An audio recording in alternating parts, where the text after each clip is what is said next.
The most precious commodity that you have is time. It's more important than any material thing you might accumulate.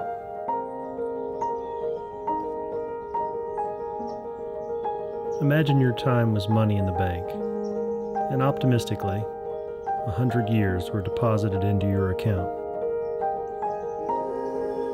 And every second you are alive, the account is depreciating. You can never add back to it, and eventually, you're going to run out. Take a moment to look in the mirror and ask yourself,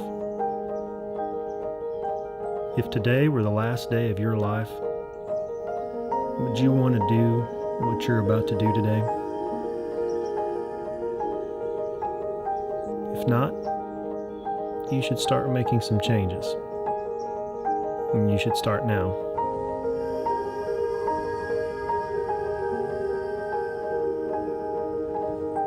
Evaluate what's important to you.